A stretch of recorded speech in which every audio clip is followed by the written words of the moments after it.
Hi, this is Randall here in Texas. And I'm Matt here in Michigan. Today, Randall and I are looking at a series that is currently streaming on HBO Max, Raised by Wolves.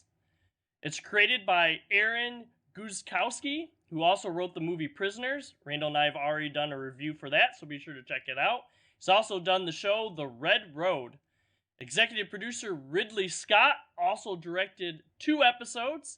Scott has directed and produced a few movies you might have heard of, including Alien, Blade Runner, and Gladiator. Raised by Wolves stars Amanda Collins, Abu Bakr Salim, Winter McGrath, Travis Fimmel, and Niam Algar. This is a new series that covers a story of an Earth that has been destroyed by war, and there's two main parties, the atheist and the Mithraic. They are in competition for who's going to go to this new planet and actually seed their culture. Primarily, it is about a couple of androids who have been tasked with raising kids on a planet called Kepler 22b, which is no good for me because I'm a nerd and I looked it up and humans can't live there. Don't specify your location because nerds like me will go look it up. But that's not important. Matt, what do you actually think? Your first impressions of Raised by Wolves?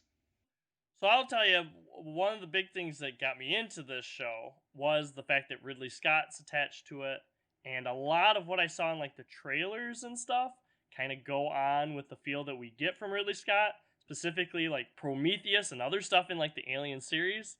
But watching this, I didn't necessarily get quite what I was expecting. It is definitely Scott-esque, and I would say this series is, I guess, it's okay for me. It isn't one that I'd necessarily go out and say, "Hey, you gotta go see this." So I'm gonna mirror that just a little bit. When I sat down and I watched the trailer, for me it was all about expectations, especially like you said, Ridley Scott is involved.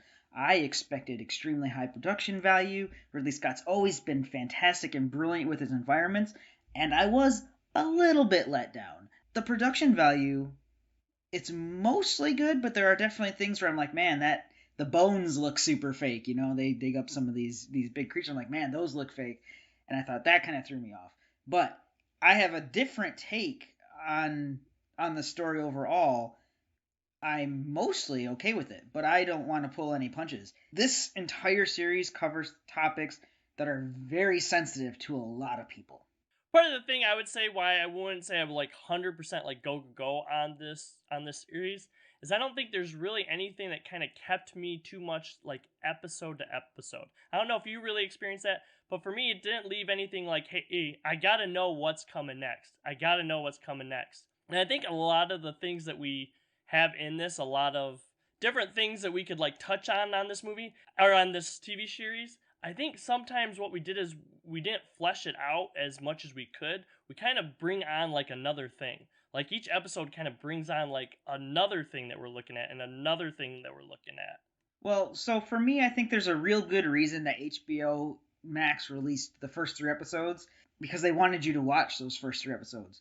After watching the first, I was like, that's interesting, and but I'm not really enticed yet. I don't need to watch the next episode like I was with the very first episode of Game of Thrones. But after the third episode, I was pretty hooked.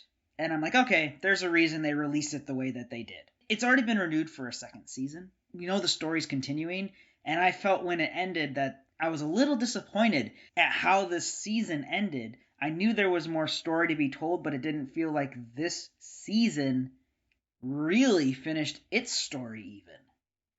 Yeah, I actually didn't know it was renewing for a second season until after I finished this.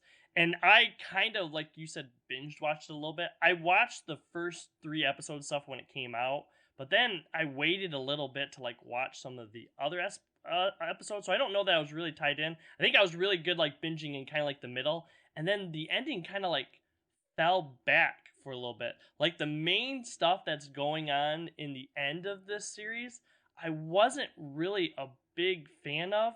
And yes, we are set up for the next season, but I guess that's one of my criticisms. I don't know that this caught me, like this ending caught me enough to really want to see what's going on in season 2.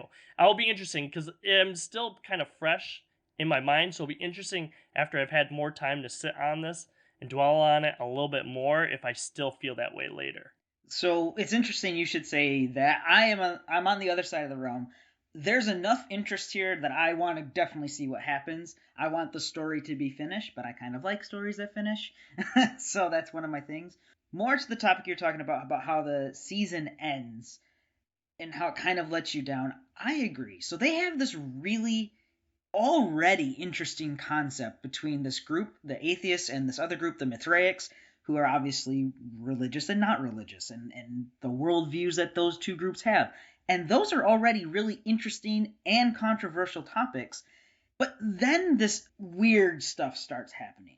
And I mean weird for everybody, not just weird for one group or the other, just genuinely unusual stuff. And I thought that the series didn't necessarily need that. I'm like, you're already telling an interesting story just with these two groups. You don't necessarily need the wonky, weird science fiction stuff, at least not in the context of season one.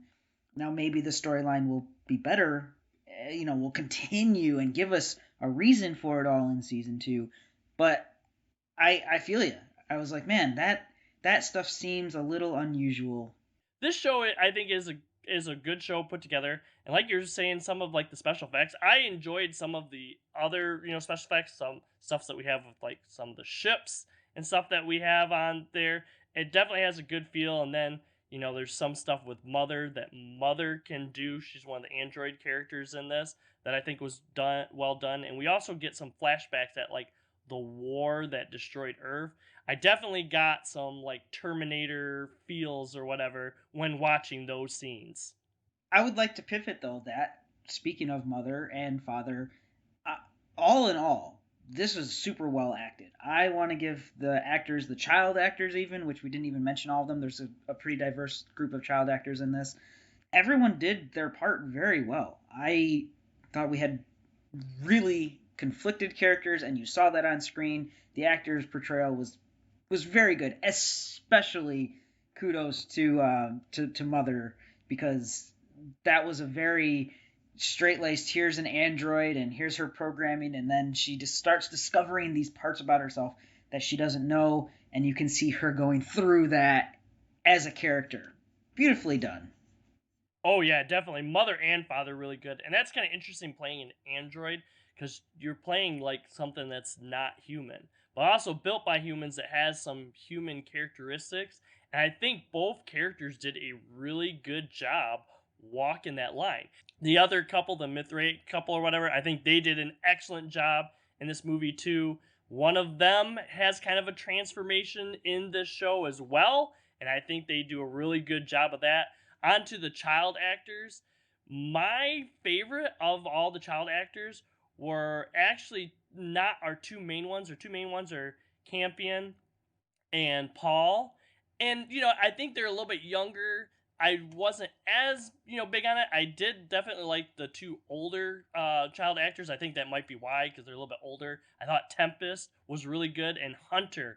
I liked Hunter's character more as the show went on, and I think both of those young actors did a great job. All in all, obviously we have a little bit of different take on this, but I'm happy with what I saw. I did not like the ending of season one, but I still want to see season two. Not pleased with the way season one ended. I was like, wow, that's weird and stupid, but there's enough here for me to be like, yeah, I definitely want to see season two. Me, I'm a little bit on the other side. I did enjoy this. I think it was well put together. There's good elements. I just don't think there was quite enough there for me to really hook me in to be like, all right, I gotta recommend this to other people, or hey, I gotta go watch season two. We'll see if that changes as time goes on. If you guys have seen Raised by Wolves, Randall and I want to know what you guys think. Did you enjoy it? Let us know in the comments below. If you liked our review, as always, give us a thumbs up, hit the subscribe button, and ring that bell so you can get notified about when our videos come out. We release a new video every Monday and Thursday. Also, be sure to check us out on Facebook. We will post a day before our videos come out to let you know what the next topic is going to be. For now, I'm Matt, here in Michigan. Have a good day. And I'm Randall here in Texas. I'll see everyone in the next one.